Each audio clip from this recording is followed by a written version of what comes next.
order. First one to recognize our two new board members, Mr. Walters and Mr. Huddlestone. Appreciate y'all coming, being with us, and looking forward for the next several years working with you. And of course, very glad commissioners to be here. Thank you for coming. So,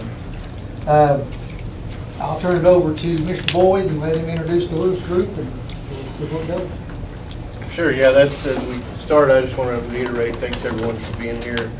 You know, this is certainly a very beginning and an early conversation, but it's a community conversation, and having all of our elected officials engaged, and also over time we will engage our community even more. But starting here with just hearing the preliminary information based on the report by the Lewis Group Architects. The board, as I mentioned in the email, they heard this at the last board meeting in August, August 2nd. And it was also, you know, publicly shared on the live stream. That's why we felt it was important to live stream this meeting as well. If anyone wanted to hear the presentation again, if they watched it the last time, or any new individuals that want to hear the report as well as you all hear it. But it's certainly open. The group from Lewis Group should, and I know they anticipate, if you have any questions as they go through, you know, just throw them out there. They're willing and able, and certainly want to address questions as they come. But and then anything, this is open dialogue. It is a workshop. There's no motions. You know, there's no items that will be acted on. So it is a workshop situation. But just to begin, I'll introduce the Lewis Group back there in the back. So they can get started with sharing the information. We got Todd Brain right there. He moved on me. Sorry. We got Dr. Brian Bell right here in the corner. And we got Jake Thomas right there next to Dr. Bell. And then Mr. Paul McCall over here. So we're going to turn the floor over to you guys and let you share the information. Okay, great. Well, thank you again for having us here. And as Mr. Boyd said, as we go through this, we tried to actually condense the information just a little bit, but as we go through this, if you have any questions, feel free to raise your hand or holler or whatever suits your fancy, I guess. If you get our attention, we'd be happy to answer any questions that you may have. Again, my name's Todd Brain. I'm a principal with the Lewis Group Architects, and what we want to do just real quick is tell you a little bit about what we went through as we put this assessment together. And before I get to that, I want to tell you a little bit about us, so you have to know what our credentials are just a little bit, because you may not know who we are. We're out of Knoxville, Tennessee. We have an office in Cleveland, Tennessee as well. But we work throughout the state of Tennessee, as you'll see. Can I grab that a little bit? If you'll point it toward that laptop over There's your, here. there you go. Is it being difficult? Okay. We didn't have this. Okay. So we may try to work through this real quick, because I'd like to make sure that we're full screen.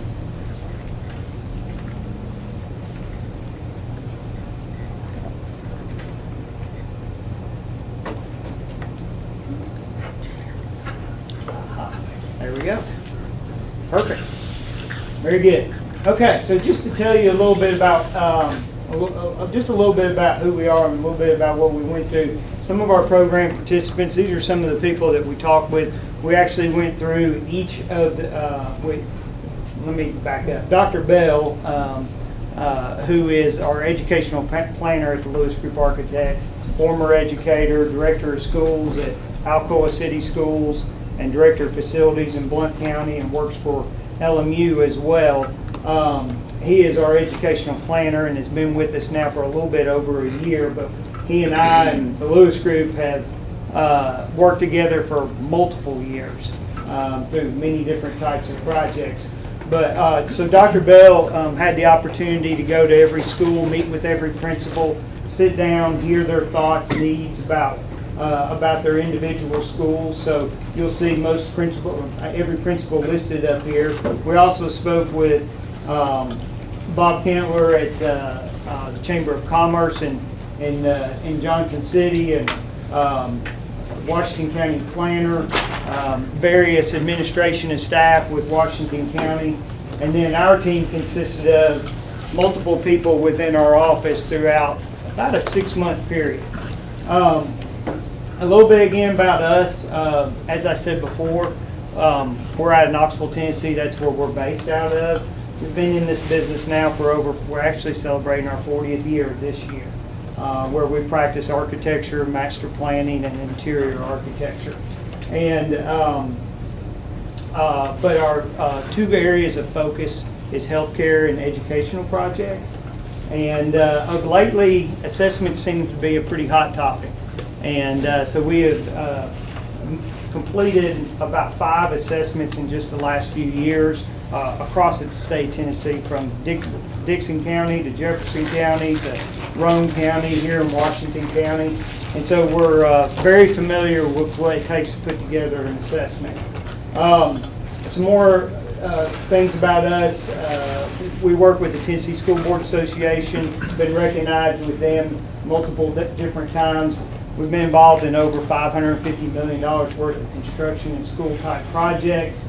And one of the most important things here is our 83% repeat clientele. And what that means is 83% of our annual gross revenues comes from repeat clients, which means that, you know, what we do is we hope to exceed our clients' expectations, so that the next project that comes along, they just pick up the phone and call us. So our clients are our top priority.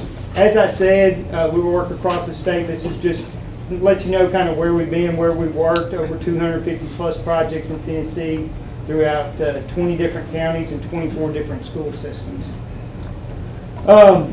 With that, I guess what we'll do is we will work into what we call a facility observation report. And like I said, these are what we're done throughout each of the different schools. And we're just going to give you an example of one today, okay? That one. All right. So I'm Paul McCall. I'm architect at the Lewis Group. And I'm just going to run through this kind of quickly. All of this information is in the book. There's 16 buildings across the county that we sent teams, to observe. And, what you'll see in the book, the example we're using here is Grandview. It's, one of your newer facilities, not the newest, but just as an example, just sort of an overview aerial. And again, this is consistent across every building in your system. So footprint of the building with the age of the building, with a photograph of the front, and then if you look here at the bottom, sort of these icons. So these are the criteria by which we judge and compare the buildings. So starting on the far left, the age of the existing facilities, which obviously is pretty self-explanatory. The building envelope and structure, so that might be cracks, problems with walls or windows, or just the building envelope itself. And then the third category there is health and safety. So a lot of that had to do with security, or other maybe health or issues that might be a problem for students or faculty, right? And then fourth, we all know about accessibility, Americans with Disabilities Act. So clearly newer schools are going to score better there as opposed to older schools. ADA became a federal law in 1992, so it would stand to reason that the buildings that are newer than 1992 would score better in that category than ones that predated that, right? General conditions is the fifth category there. So there's other criteria, and again, you can read as we go to the rest of this part on Grandview. Mechanical systems, we had consultant we work with a lot, ESG, and doing mechanical and plumbing assessments. And then Freeland Engineers did electrical, and those are also incorporated into the overall assessment. And then we also looked at 6-year average utility costs, some interesting things that came out of that. We found, that there's an ongoing kind of nice return on investment with your facilities that have whole or partial geothermal systems, because they're even in an older facility we found that those facilities were, in terms of the utility costs, were a little better than the average in general. So this next page on the building envelope and structure, this is just specific items that we may have found to, that help support the scores that we gave particular facilities. Health and safety, and just to go through this, again, there's accessibility. This is just expounding on the sort of each of these categories that we saw earlier. Photographic documentation, and then from here you can see the red circles with the numbers. So these, when you get to the plan, that correlates with where those photographs occur within the building footprint. And then the blue triangles that you can see here are the mechanical keys. So those were part of our mechanical and plumbing team's assessment, and where those items that they're bringing up in their report occur in the floor plan. And then as far as the assessments that our engineers did for mechanical, plumbing, and electrical, again, it's in the book and in there for each project, each building, but they're just written narratives about the systems for each of those. So, and then by the end of the book, as you go through those assessments, what you'll find is, we use this star rating to arrive at basically scores for the facilities. The one thing that we kept saying to the school board and want to reiterate here again is that maintenance staff does a great job maintaining these schools. So even with the older schools, they are extremely well maintained, and I think that's very commendable. We've as Todd said, we've done a number of these assessments, and I can't say the same for some of the systems that we've been in. A lot of the older schools are really dilapidated.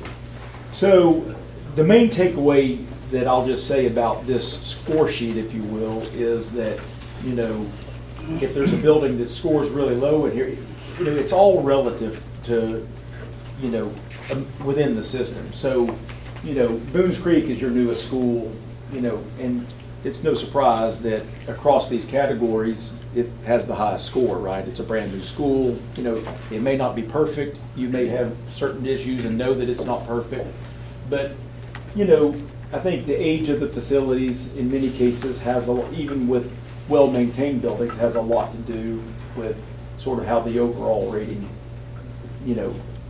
scored out. So then the final sheet that I'll talk about here is this is sort of comparative footprints on one sheet of each school, and it's kind of interesting to see sort of the timeline of going from the dark blue to the yellow, sort of from old to new. So again, it just stresses, the fact that older facilities, have their challenges, and that's not just in age and sort of future lifespan, but, like practices of how we size a classroom based on current standards, those may be deficiencies in the old schools that, whereas we might be, Brian, looking for like a 900 square foot classroom as a typical classroom size based on, student-teacher ratios. There might be some of these old schools that those classrooms are 650 square feet. So, you kind of have to take that into consideration, how that looks and how that plays out going forward. With that, I'm going to turn it over to Todd again to talk about demographics. Thank you. So the section we took, that was pretty quick. When you take a look at the book, and about half to about 2/3 of the book is a lot of the school information that was noted from our walkthrough. So it's about 175, something like that, page book. So the majority of it that you'll see, once you have the opportunity to look at it, is going to be about a lot of the items that we found in each school. And then another section of that is a little bit about the demographics of Washington County. I'm going to hit that fairly quickly as well. But just in general, in your population density, I don't think anything really jumps off the page here. That Johnson City makes up a large portion of that, being somewhere around, say, 55%. Jonesboro about 5%, Gray a little less, around 1%, and the remaining part of the county around 40%. We took a look at your major employer locations, which starts to make sense for us as well, as it's located up and down the corridor, the I-26 corridor here. At Mountain States being one of your largest at 3,500 plus employees. Some of the things not shown for clarity, what that generally means is, such as Washington County Schools is a major employer with about 1,200 employees, but they're distributed throughout the county. They're not located in any one location, such as these other employers are. Once we started to take a look at some of the census information and what it was telling us, and then we started hearing a few things. We look at census information from 2013 to 2019, and overall the county grew about 3%, which was pretty stagnant to a slight increase, which kind of went along with the cities in general. We were not able to find much data on Gray itself, but as we looked through this, we started reading and doing more research and started finding out about this, especially in talking with the folks over at the chamber about this population boom. And so we went and we did some more recent. We went and got the most recent data from census data instead of the last census that was taken. And what we ended up finding out is just in the last couple of years, the post-pandemic population shift has started to really hit Johnson City and Washington County and in that corridor that I just mentioned before through I-26. And so what we saw is that in just the year 2020 to 2021, the overall county growth was 5%. So we're starting to see this uptick really quick. In Johnson City, it was 6.7% in that same time frame. And Jonesboro was one kind of steady growth over the last 10 years at 7%.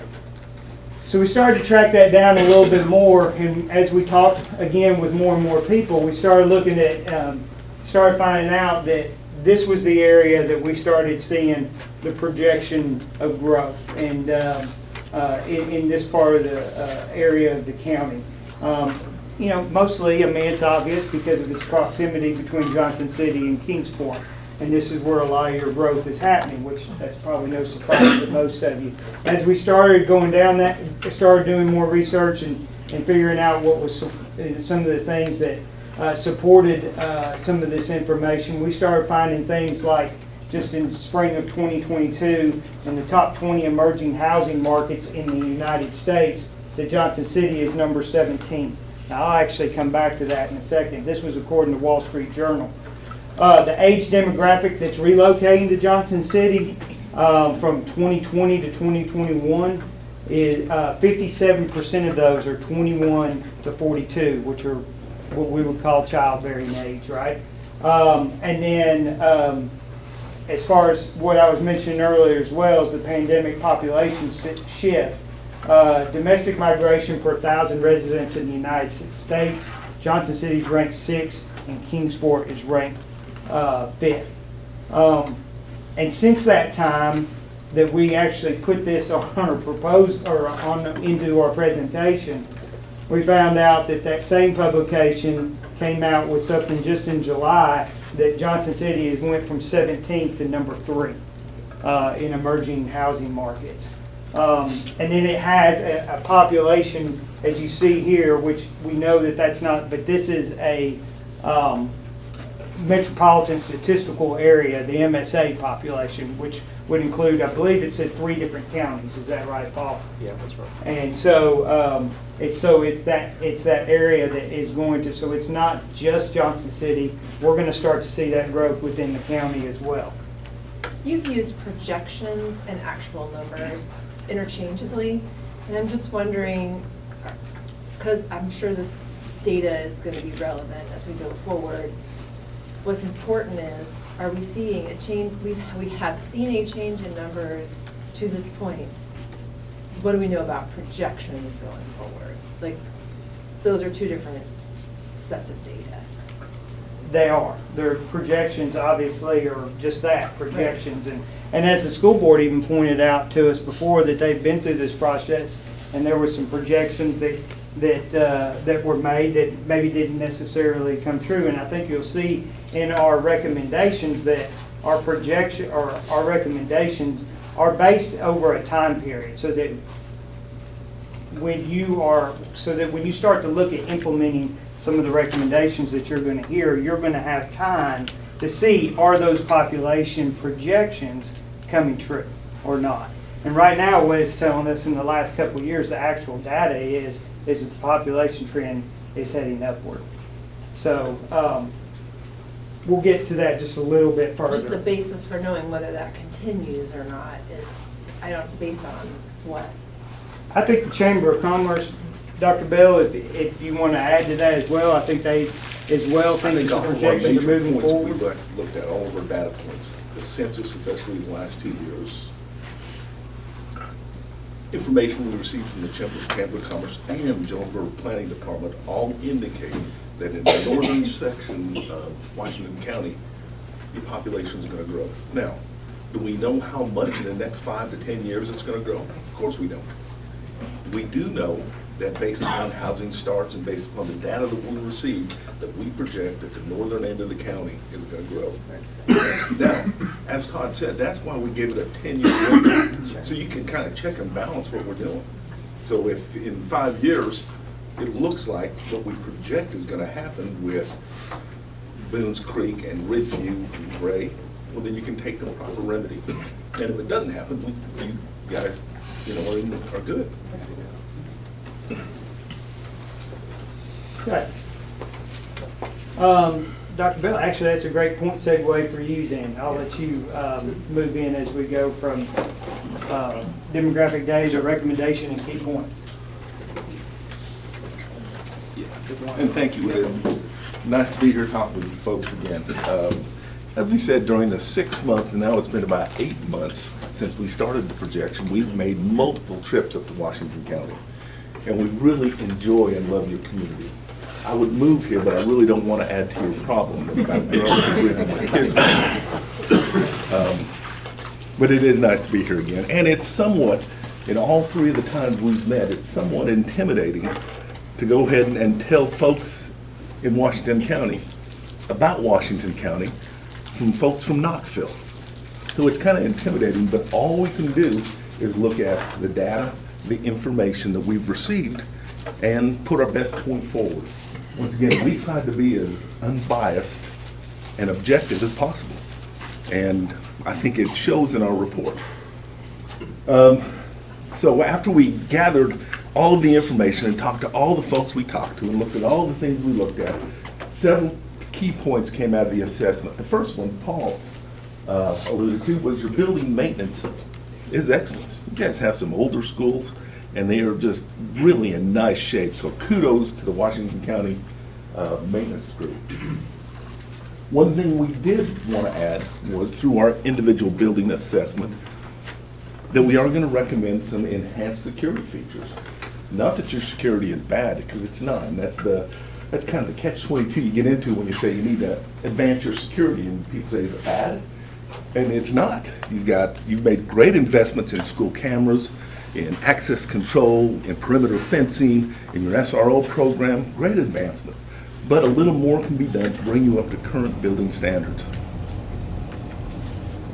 Enrollment and growth in the northern part of the county necessitate additional capacity.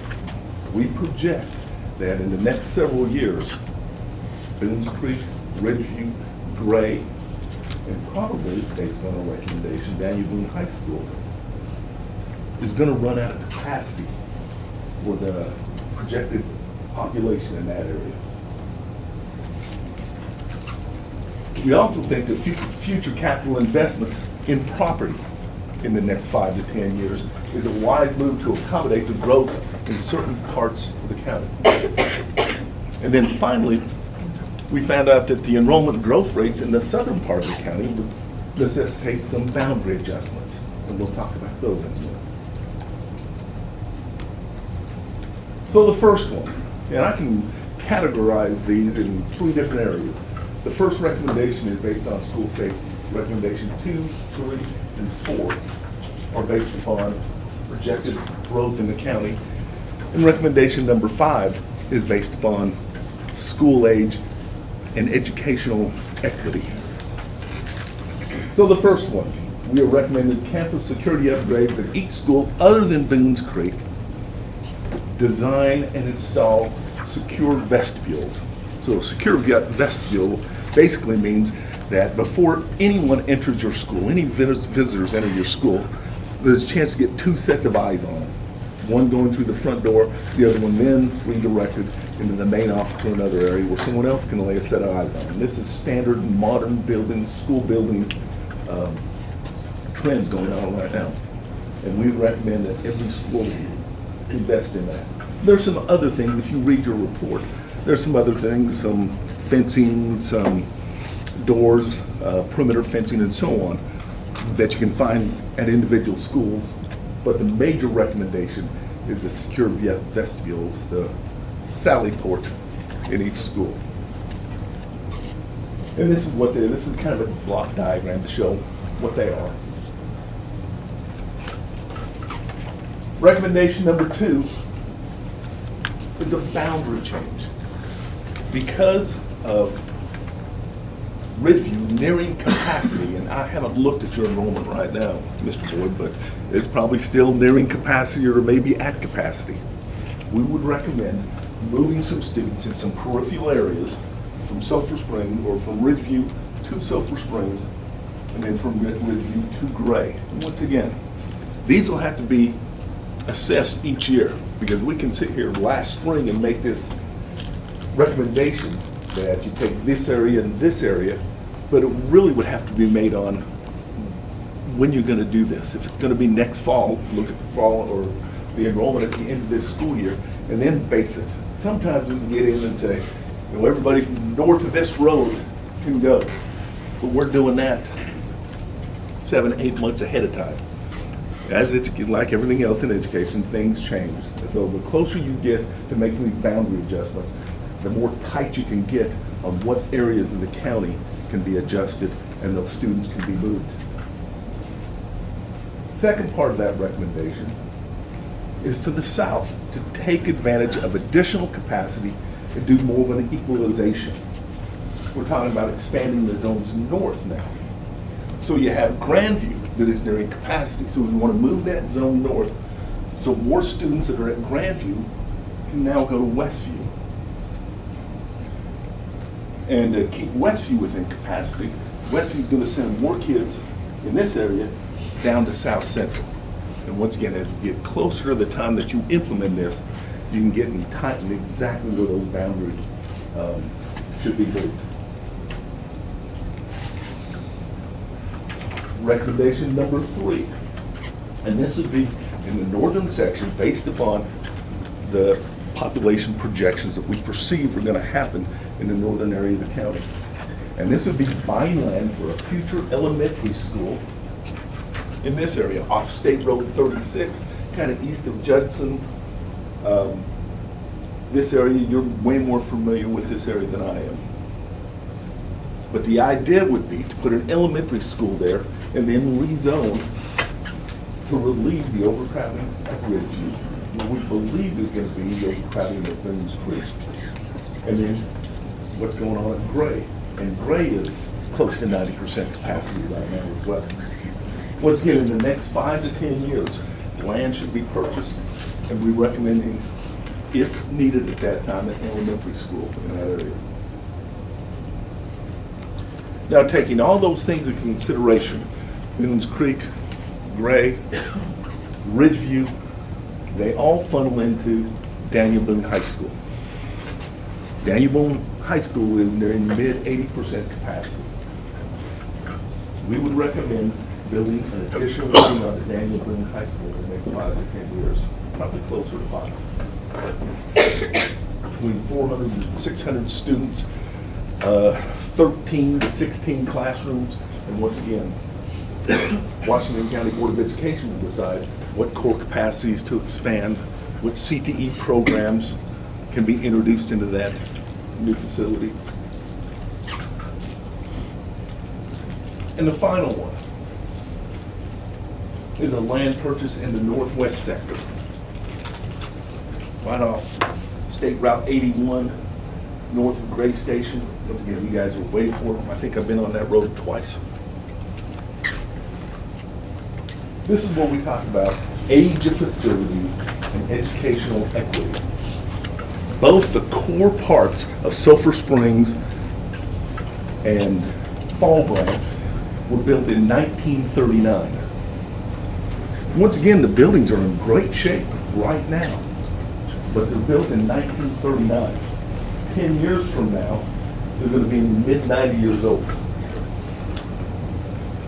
But it also has to do with educational equity, in the fact that if you look at those two schools, their base classroom size is about 650 square feet, as compared to what you've done at Boones Creek, what you did at Ridgeview, what you did at Central,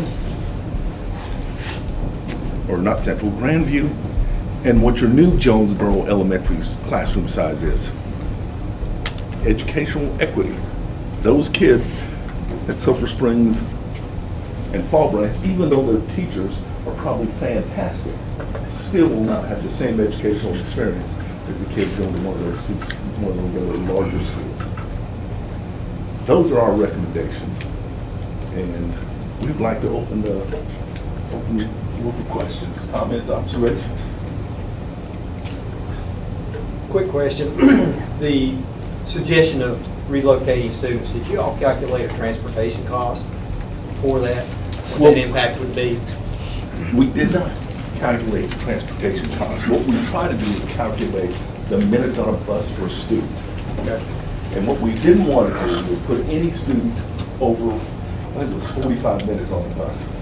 Now, in both those instances where we do zoning changes, there'll be some students that actually travel less and get there quicker, and some who are going to travel a little bit more. But we've looked at the Board of Education's policy on how long a student should be in the bus, maximum time they should be on the bus, and we're well under that. So, did we calculate the total cost? No. We're more worried about how long the students are going to be on there. So you're saying that kids won't be on the bus longer than 45 minutes with your plans? That's our calculation, yeah. Because I've had a few calls with the Fall Branch District saying they build a new school for kids on a bus 45 minutes now, instead of being an hour longer. An hour longer or an hour total? I think that specific comment was about the rezoning of the existing schools, looking at the Grandview, the Ridgeview, and Boones Creek, and maybe some Sulphur Springs. It wasn't about the other recommendation about building another school. But your goal is to keep them under 45 minutes on the bus. The board's policy is an hour, Yeah. and the state maximum is an hour and a half. We didn't think we would have anybody on the bus for even close to an hour based upon our zoning changes. With doing that, in order to accomplish it, would it require the need for additional buses and bus drivers, or is it accomplished with the current? I think it can be accomplished with current numbers. You've already got buses that take that many students. Now, if your enrollment in each school continues to move up, then yes, you will have to have more buses. But based upon the zoning change, probably not. But I know it's always a struggle for the school systems to get bus drivers. Once again, you will have to have additional buses when enrollment increases. Not enough buses right now to take that many kids already. Did you put the recommendations in order of urgency? No, I think we put them in the order that we came up with them.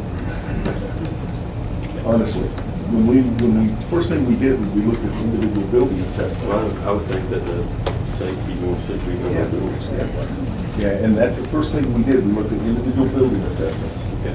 And that became number one. The next thing we looked at was population growth and projections. Those became 2, 3, and 4. And then finally, we came up with the last one, which was equity and age buildings. Well, you do, it does appear that on here, you do have timelines where you're saying next 5 years, Yes. next 10 years. Yes. So there are kind of timelines, and you could use the timeline as sort of a prioritization. Sure. Excuse me, could sorry. you share with them the comments on your suggestion on number 5? We have a unique situation because the people at the Boones Creek community and the people in Jonesboro were begging us to get them out of the horribly unfit round building. We have a unique situation. You want to elaborate on that with these two schools? I do agree with your equity, but The unique comments. situation we have at these two schools is you look at them and they are the dictionary definition of community schools, right? All Branch, their whole community possibly revolves around that school. And I would say the same thing for certain areas of the Central School. It does. You know, those are community schools. And I know a community school. I was a director of Alcoa City Schools for 9 years, and the school system, the town absolutely revolved around our school system. And it was our identity. You know, we did really well in athletics, and that became part of the town's identity. And I imagine Fall Creek, or Fall Branch and Sulphur Springs are the same. Their school's closed. They don't want them closed, but that, I do, Yeah. you know, we're kind of at a, Yeah, and so you're gonna have some really challenges, not with the need and what should be done, but with how it gets done, or if you decide it should be done based upon public input. You know, it's hard to tell someone whose parents and grandparents and great-grandparents went to Fall Branch, we're closing your school now. But based upon our unbiased look at things, I get it, that's yeah. what we came up with. So, Dr. Bell, I wanted to kind of follow up with Mr. Tucker's remarks about the bus time. So the state allows an hour and a half, but we try to keep it under 45 minutes. So I just wanted you to know what the state Yeah. law says versus what we try to do. I'm sorry, go ahead, sir. Not suggesting it should have, but I just want to know so we know whether we should overlay this information with this. But with respect to the fifth recommendation, did you all look at the cost for people of operating the current facilities?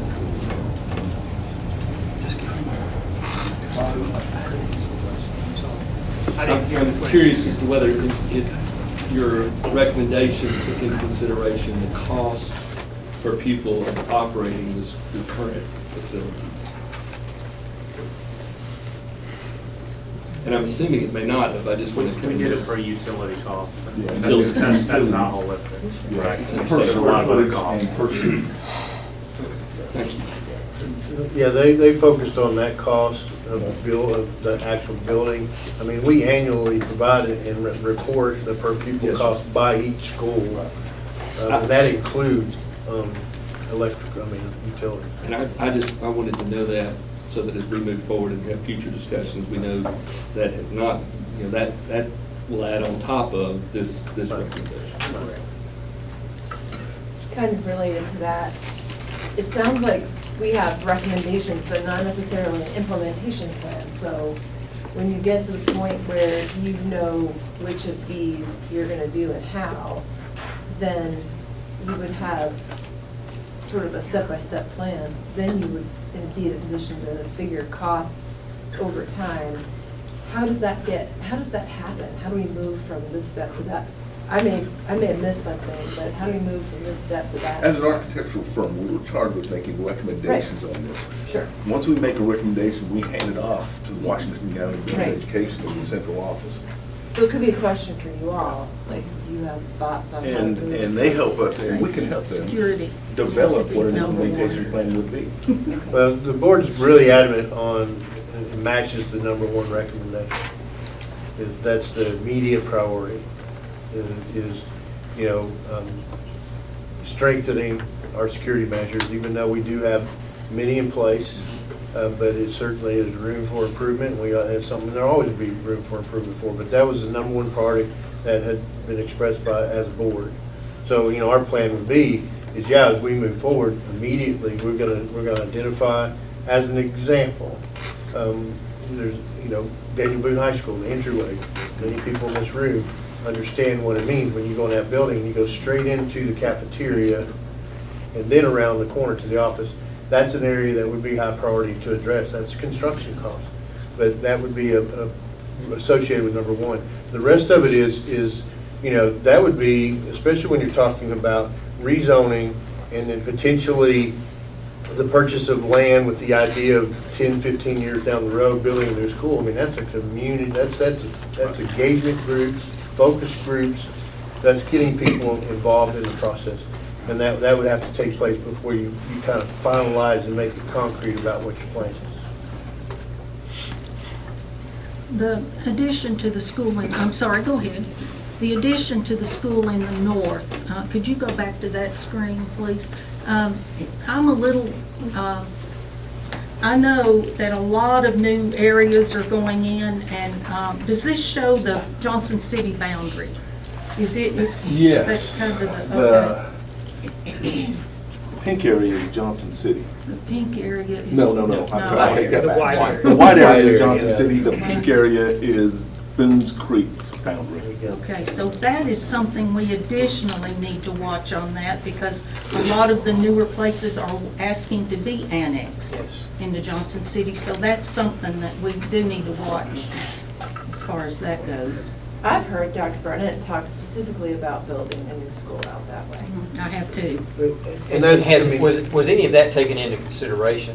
We did not take that into consideration. We do a lot of things, but Yeah, projects what that's Johnson City's what going to I'm do. thinking. that would We require. had some discussions just recently, but Right.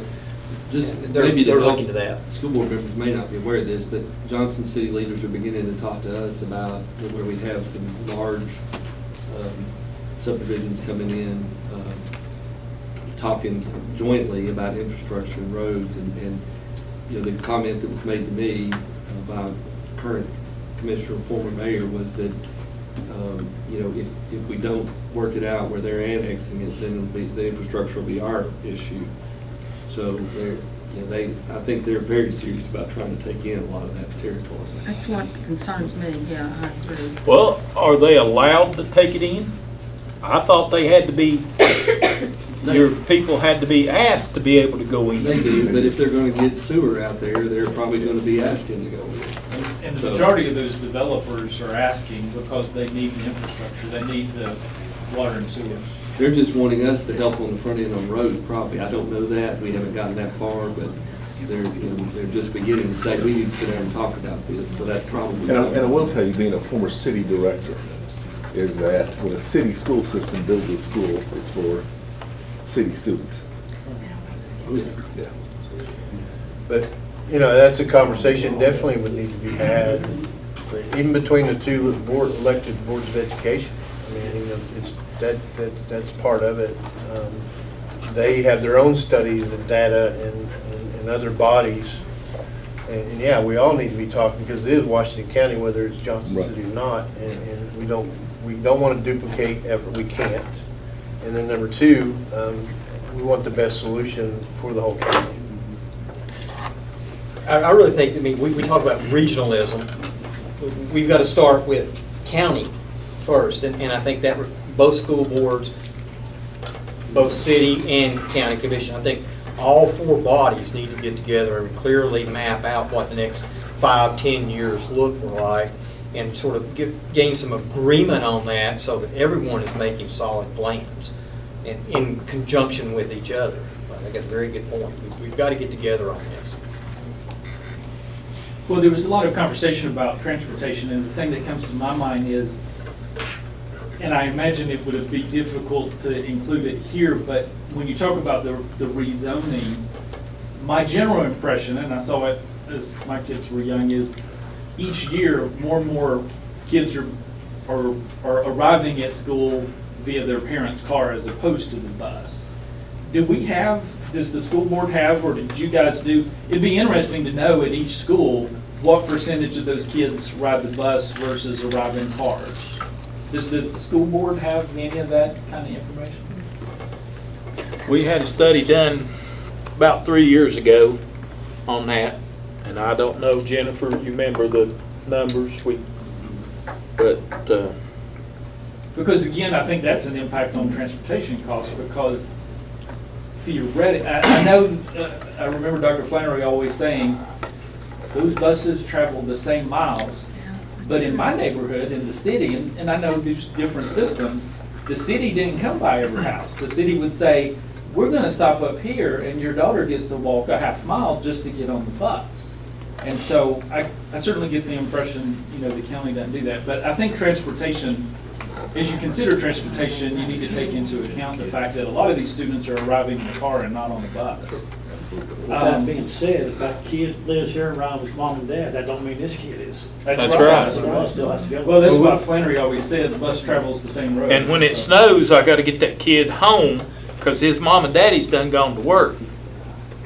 And it would be interesting to see what the current trend is versus 3 years ago. As we've gone through this pandemic, I would imagine you'll see a very dramatic change in those figures.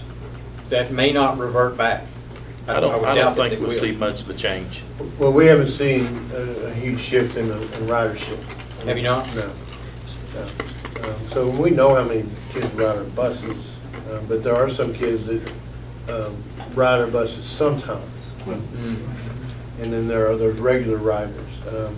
But yeah, we know that. And then I agree with the idea that you travel the same miles, but the efficiency of how you travel those miles can always be reviewed.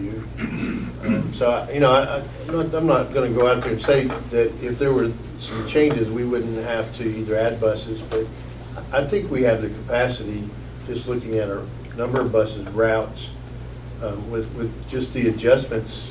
Those buses are in the vicinity, we just have to maybe change their stops and ensure we meet the expectation of the board that no child is on a bus for more than an hour. The state law maximum, each route, AM and PM, is 1.5 hours, total 3 hours a day. But this board is really clear. We don't want kids to be on the buses for the maximum. And our maximum is an hour, but you can study, trying to shoot for even less than that, because we want kids home or off, on the bus, off the bus as quickly as we can get them. It was in this room 4 years ago that I learned and was surprised by how many non-Washington County students attend Washington County schools. And I know it impacts specific schools more than others, but as a part of your analysis, you focus on enrollment and you focus on Washington County, but did you get any sense or any demographic data about, well, at this school, 20% of the population is non-Washington County students, that sort of data? Did you look at any of that? No, the only thing we looked at was the enrollment projections, or enrollment figures that were provided for us now. As far as the percentage of kids coming from, would it be like Sullivan County or King or Greene County? Sullivan and Greene, I think, Okay. especially perhaps with Fall Ranch. Those guys, do those students pay tuition? No. No, that's not currently. You seem surprised by that. Not currently, but you're a city school system person, and that's common in city systems to charge tuition. I was surprised they don't pay tuition. One last thought, and this is perhaps more of a thought, and it's been a couple years since I've seen some of the data in terms of the cost per pupil or per student at each individual school. But you spoke about equity in education, and I think many of Washington County parents might be surprised to learn that it does cost more to educate a student perhaps at a particular school than it does in another. Correct. And interestingly enough, obviously those that may be seen as being disadvantaged on the equity side in terms of classroom size and amenities, those are also the students that it probably costs more per student to educate. Depends on which school, exactly, yes. And that's all in our study. But from an equity standpoint, that creates an issue in terms of equity, in terms of, gee, why are we spending so much to educate this student and less to educate that one? Thank you. we appreciate you guys. We appreciate the opportunity to come and speak with us. Mr. Boyd has our phone number. Any other questions or comments or observations you'd like to make, we'd be more than happy to answer them. So we appreciate you. Thank you. Thank you. Thank you. You know, and you all received in the email, you got the link to this document, the full document. If you want a paper copy, we will be glad to put that together for you if you really want it. If the electronic version is something you need more than electronic version. But it's all there in that link. That's the document. We do fully intend this will go on our website, and then the whole process, the web page we'll create will have that resource, and then as we progress through all these stages, we will use that website to be a source of information as we continue to progress through the stages. So, but you know, the only way, and even if you had all 8,200 students under one roof, you still would pay more per student for some students. We have students that are high needs that we're probably paying over $30,000 a year for that individual student. It has nothing to do with location. It's about the services for the student. But location can make a difference, but the difference generally is negligible when you're looking at the variance in cost between high need students that require a lot of services and then students that require, you know, just the opportunities to come to school and access, you know, great teachers, great curriculum, great programs without additional supports. So, yeah, it's worth looking at. I mean, it has to be looked at, but there's always going to be a variance in per pupil costs between students. Mr. Boyd, one thing that comes to my head, and I love public education, is the tens of millions of dollars that are getting poured into our county with those private schools. I mean, it's going to affect the data. Yeah, I mean, there is that, the development, you know, that'll be an option for families, and it'll impact our funding. Yeah, and my concern would be that it could affect the numbers enough. It can, and I would, you know, both us and Johnson City have to contend with that. And then quite honestly, are the regional part of school systems. While we're together too, I think we want to talk a little bit about, we've of course all been anxious to get this for a long time. And from the commission standpoint, particularly the budget committee, part of that is to look at, you know, where we're going with the capital plan. So I don't know if you all have had time to talk about it yet, but at some point, I think it would help us to know sort of what our time frame is for you all developing this document into the capital plan, because obviously we don't have any room. If we do anything, we have to bump other projects out. There's no room in the current capital plan to do much of any of this. Of course, and we've had discussions with Dr. Boyd about that you all got some areas you can look at. But it's been a concern of ours for all that period of time we've been waiting on this about how's this going to impact the capital plan. So we look forward to you all getting a chance to adjust that and come back to us, but we realize that's going to take some time anyway. Of course, some of the things, some of the security things, and we see them maybe not as security on the plan, but as hardware upgrades or door upgrades. I mean, some of that's already built into the plan for the coming year or so. But all this construction would not. Right. Yeah. And keep in mind, we just got this a month ago. That's what I'm saying. I realize it's going to take some time. I'm just saying, when you all have a chance to develop a time frame on that, we'd like you to communicate that. And we're kind of waiting for our new board members to come on. Yes, sir. And I think we're going to get it hot and heavy first of September. Yes, sir. So. Well, I would just like to say thank you, because I think Jennifer may remember coming out of that joint meeting we had almost 4 years ago, I had asked for this very thing, and I think I got, you know, she provided the last two that were done, and I think one of them was done in, I don't know, 07 or 08, and then 13. And so I think it's wise that you've done this, because it helps give direction and planning for the future. And so I'm thankful that you've gone to the time and the energy and the expense to make it happen. To make decisions about the future, you obviously have to have, data and information to know how best to move forward. So this process is kind of that reality check.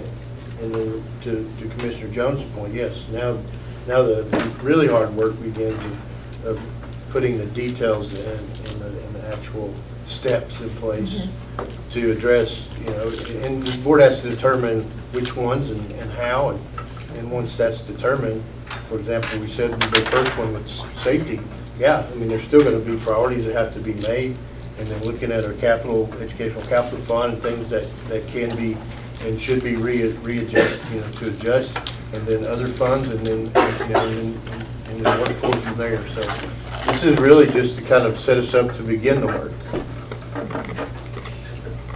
Just a quick question. First of all, thank you all very much. Appreciate the opportunity. As y'all have had a month or so, is there any feedback individually, y'all, were aha moments, surprises, confirmation of what you already knew? I mean, just individually, any highlights, any thoughts that you may have that you would like to share with us that we obviously we're going to be spending time catching up on? Yes, ma'am. I thought you'd be first. I don't want anybody, I'm sure nobody's going to envy us trying to rezone school. That is one of the most difficult, meeting with parents and telling them you see what I'm saying? That's very absolutely difficult, but that's to be expected, but still, that's something that I'm sure they realize too. It's difficult. We've done it a couple of times, I believe, when we had to, we met at Ridgeview. We met at Ridgeview and had to tell more people that they had to, and it's difficult, as you can imagine. Yeah, I mean, it's easy to sit here, it's only Right, it's easy. We're going to move move 60 60 students people. until it's your child, yes. Yeah, it's difficult, Yeah, but thank exactly. you. Yeah, that's it. I think what this does is helps us all get together with some target areas and hopefully a common vision to get together. Some of these things will happen, some won't, but we all know the possibilities of these things happening. For instance, obviously safety is priority, and we all agree that that's something we're going to move on. There's going to be a lot of expense with some of that. Boone, for instance, is probably going to be our most expensive construction project, and it'll be probably several $1 million, if I was guessing, but it needs to be done. So, that's something we're going to have to do. When you have somebody that can enter into the cafeteria, first point of entry, where all your kids are, that's priority. You have to do that. Another eye-opener is the north end of the county. We got multiple housing developments coming. You're talking about infrastructure and all that. So we really need to be on the same page with that, all of us as a county, all the groups, so we know whether we need to build a school, Johnson City's building a school, it's coming. So we all know it's probably coming with the developments that are going to be that way. And, we may need to buy some property out there now before we have to. So we may get a better deal right now before everybody knows we have to. The price will get expensive then. So I can tell it's you just from a the good. Hillsborough School, that's exactly what will happen. That's exactly. The word gets out, you're. Yeah, so, even if we decide collectively that that's something that we may need to invest in, and it's property, if you get a reasonable deal on it and it doesn't come to fruition, we can sell property, but I think it would be something we'd look at as a good investment, and property typically doesn't go down in value. So now might be something we look at that for a long-range plan, just in case. But they brought out a lot of good points here. You don't know the future, you just try to project it, and that's what they've done, and given us some good target areas to go for. And we do appreciate you guys coming, because I think it's important that we all get together. We're all in it for the same reason, the betterment of the county. And if we've all got clear potential targets and objectives, I think it really helps. When we built Ridgeview and Grandview, before we built that, we had 9,500 kids. Now I got 8,200 and they're telling me we're gonna have to build another school out on that end of the county because they're full. Because all the subdivisions that's going in out there. Now, do I make everybody mad and zone them for the school they live in and make them go there? Or do I let them keep going in there, let them to car ride, and have to build another school? That's the way I look at it. Because I went from 9,500 to 8,100, and now I'm having to build another school. Or what the data's are saying, with the 400 plus houses that's supposed to be going in out there. Of them 400 houses, Mr. Tucker, how many of them do you think would be parents? That would be what? Parents. You know? Most of the population moving in Whitney, most of the population we see coming in here are just husband and wife. There's not many kids that I'm selling to, okay? But there is gonna be 10 to 12,000 new houses in Gray within the next 5 years, I promise you, from what I see. Now, how many's got kids, I can't tell you that. Well, I mean, nobody can. This document that we got right here is a moving document. But, you know, as a fix today, do I make everybody mad and zone this school, this zone, that's where you go, period? Or do I, because our policy says, you said car riders, if they're going to that school already, and our policy says that you can be car rode into that school.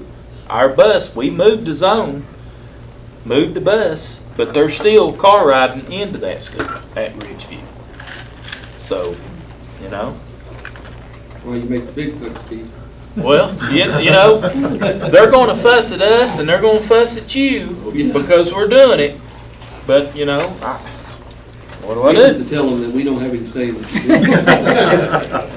Well, if we come up and say we want to build another school out here on 36, and we walk into you all and say, all right, we want to build another school at 36, well, you're going to say we're crazy. I've heard that time after time. But Well, I think, and maybe we're misinterpreting, or maybe I'm misinterpreting, but I understood in terms of what the recommendation was for rezoning, is the rezoning buys you time until you get to a point where you need another school. I kind of interpreted you saying, do a rezone now or wait until we have a new school and then rezone. no, I'm saying rezone now. Yeah, Or do I shoot for a school? I think you do both probably. Well, I mean, But They're I think, complementary. well, they're going to sit there. Is the kids out there? Are we going to grow? well, I think one of the uncertainty things that we talked about it a little bit, but of all those houses to be built in Gray, the thing we don't know, but we got to kind of figure out is how many are going to be in the county and how many are going to be in the city, because you wouldn't want to build a new school assuming most of them were going to be in the county, only to find out these places have been annexed and they're going to go to the city. Well, I mean, If you dig into the data on the capacity on the schools out there, and it's in there, and when you look at it, you'll see how close we are on that. Oh, yeah. It's at the top, and if we get just a slight change, we're over capacity out there. So, you know, it's a reality. I mean, we're gonna have to do something, or Johnson City will have to do something, but we're really on the cap out there. And if we grow any at all, we're gonna have to do something. Even a little redistricting, the numbers that we move with redistricting are very low. I mean, you might move 60 students, but if we do anything out there to up the capacities, we're gonna be over capacity. I mean, and that, it's gonna be an issue. I mean. And that's feeder schools for Boone. So Boone's gonna have to have some kind of build up, build out, figure out how to put more classrooms in, since those are feeding into the high school out there. And one problem with Boone, we're landlocked. We're going to have to be creative in what we do at Boone, construction-wise. We'll probably have to maybe tear something down or go up. We'll have to be very, very, very creative with what we do. With the Another lack of issue. land. I do like the dialogue, though, that you mentioned, Mr. Wheeler, as far as having a conversation with Johnson City. We need to, I mean, that's, I think we about have to. yeah, we Well- need to, definitely. That's what I was fixing to say. I live in Washington County, okay? I don't care who knows it. I don't want Johnson City to run Washington County. I want Washington County to run Washington County. That's you all. I want to be the school system in Washington County, not Johnson City, Washington County. Now, I don't know how to say this, but I want to be the #1 school system, okay? Whatever it takes, I want to be the #1 school system. Keith, I gotta interject on that. We all live in Washington County, and I think the most critical thing for everyone in Washington County to agree upon is the education of every single child in Washington County. I want every child in Washington County to have the very best education they possibly can. And I want it to be even across the board, whether it's Johnson City or, we were all in Franklin for a training class, and I was impressed and refreshed with this. We had probably the most senior person there, 40 years, that had gone from commissioner, mayor, state legislator.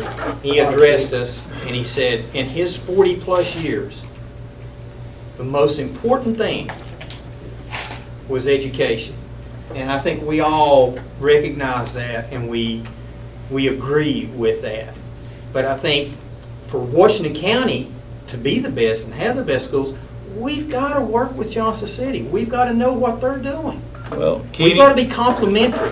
We can be competitive, but we've got to be complementary competitive. The most impressive thing I see about this report to me is there's not a red alert urgent need other than top priority security. And I think you go to any school system across the country with what's happened recently, that's their #1 priority, no doubt. This identifies where we are today, where we're probably going to be, and allows us time to develop a plan to get there. So I think that it's a great plan. I think that you've identified the steps moving forward. You all got to take time to digest this and look at it. But you need to work and have discussions with Johnson City School System. We need to do the same thing with the Johnson City Commission, because we need to be complementary what we're doing in the infrastructure, as you all need to be complementary in the school system. That way we educate our children and we provide a future for them. And we've got the infrastructure for the houses and for the jobs and everything else. So, I mean, I think it's a great first step of putting all this together, and I think working together is the key to making this successful and making us having the best education system in Washington County. We get the best education system in Washington County, then we'll worry about whether Johnson City or Washington County school system is better. But I'm looking at it, I've been there to when I went and asked for money to do stuff for my school system, and I get turned down because we have to share with Johnson City. Now, if I'd have went in there and asked you this year for $5 million to bring my school teachers' pay up to where they was at, what do you think they would have said? No, I wouldn't have got it. But I got a fund balance, and I'm using fund balance money to do that with. Do you think operating a silo contributed to some of that? Of what? The school system operating in a silo contributed to that? Yeah, we've got a fund Is there an balance, and there's opportunity going to be break money some of that those we're walls going to down use Okay, in the fund balance. That's my point. You know. I mean, we're going to use it, and I Let's appreciate work everything together you've and move done. forward. New schools and everything else. I mean, what I can assure this, both bodies, Washington County body, is that, and I'm not speaking for him, but Dr. Barnett and I will work very collaboratively together. You've done an excellent We're gonna job be- building that We relationship. certainly are going to be competitive but for the best interest of our students in both systems, and then as a whole for Washington County. The two of us are going to do everything we can to be a, to be a collaborator, to collaborate and work together. I think you've got a great game plan. I can assure you that both you and the budget committee will be great cheerleaders for that. Because I think, we got to realize we're coming at this from a little different standpoint because we, by law, we're the primary funding body for both systems. Yeah. Now, you wouldn't know that when you talk to some of our counterparts in Johnson City sometimes, but we're the primary funding body for both, and we're required to be. Yeah. So when you say that, yes, that impacts it because, yes, we do. We share, because it's their money too. Yeah. So. But that gives their school system a second funding when they go out and annex another piece of property. Them people they're paying two taxes, property taxes. What I'm saying is, wouldn't the county be better off to put their own sewer out there and tie it into the city or something, and give the contractors the same opportunity from the county as they're getting from the city? And the key word there is tied on to the city system. That's not, the city has no, reason to have any interest in doing that. That if there was another way to look at that, maybe, but that was looked at years ago, and the cost was just so prohibitive, the county didn't go that direction. But I'm not sure county government looked at it, but it was looked at, and that's the thing. But we are operating under what we have now. We sure can't afford for Johnson City and Washington County school systems to build two schools out there when we don't need two, or to have the wrong entity build the school, and then we've got to, have discussions about who pays for taking over the other one. And we really don't need for both school systems to, I'm not saying we shouldn't buy land, I'm not saying that. But I'd like that to be in conjunction with having some discussion with them about what's going to make sense. That maybe if we buy land, if they're going to, if they're going to locate a school out there eventually, that they're going to buy it from us. And we're not. I'm with you though. That may be a good investment regardless, and I'm not saying it's not. But I'm just saying the commission needs there to be some collaboration because we're on such limited funds that we need to get the most bang for our buck and put them where they ought to go. And I'm with you about annexation. If there was a way to do this, we do end up with a lot, especially the retail. Anything that's going to generate sales tax, they're offering them the infrastructure that we don't offer, so they are normally asking to be annexed. And that's sales tax dollars that we don't, that don't go through the county at all. And so they don't get shared and that type of thing. Well, that's just kind of what, if the county offered something for these people that's putting these subdivisions in. Well, home development, it doesn't matter if it's in the county or the city. Well, and I've got to correct we still get the same tax dollars, whether it's in the county or the city. Now, when you're talking about development of retail, then sales tax from the city and county, the way it's collected, is different. But if we put in subdivisions in Washington County and their county gets a sales tax. If they're in the city, county still gets a city tax. That's the reason we're responsible for their schools. And I just want to digress a moment to correct a fallacy because I hear it from my neighbors and they're just incorrect. The real estate taxes that are paid in the city of Johnson City really do not go to fund Johnson City schools. That's just a fallacy. My neighbors tell me, I pay city taxes so my kids can go to city schools. You pay city taxes, but that goes to the city. It really doesn't go to the schools. A very small portion of the sales tax that the city receives goes to Johnson City schools. But I wouldn't tie funding of the city of Johnson City schools to Johnson City real estate taxes because there's really not a correlation there. So where do they get their money at, Freddie? Where does sales tax? City system gets all their money from sales tax. City school system. A small sliver of what the city of Johnson City receives in sales tax, their portion of the local option portion. Keep in mind, 100%, as you guys well know, 100% of all the sales tax that Washington County receives goes to education. only a small sliver of what the city receives in sales tax goes to education. The balance goes to the general fund. But that is their extra money, is that sliver. Yeah. That's their $8,600 versus 10,000. That's our understanding. Now, Washington County's now at 10.4 a pupil or so with the new budget. Jeff, I just want to say thank you. I mean, 9 commissioners to come out to have a group meeting like this, and the new commissioners and new school board members. I mean, it's an exciting time that we can get on the same page, because for 4 years, we're all going to work together. And we need to be on the same page, and we need to have dialogue back and forth and mutual respect, which we do. And this is a great plan that we can look at. We know what we need to do now, which is the security aspect of it and things, and then start planning for the future. So this is going to be a continued dialogue, but I appreciate 9 of yous coming out. I know other ones, it's hard to get your all schedules together, but I truly appreciate your all service for coming out tonight. We're going to work together, and we're going to get it done.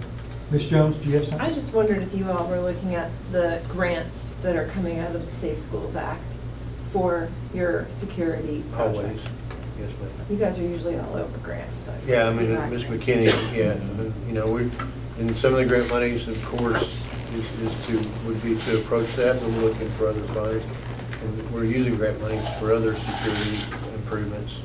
Like the radios on our buses, that's a significant amount of money, because we don't have radios on our buses. And we will, and we're in the process of putting them on there. Thank you. Anybody else? Thanks for the invite. Yeah, Thank you. Thank you. you very Yeah. much. And the food. Well, y'all's welcome to stay through our workshop. For the ones that came in a little late, there is more food over here if you want to.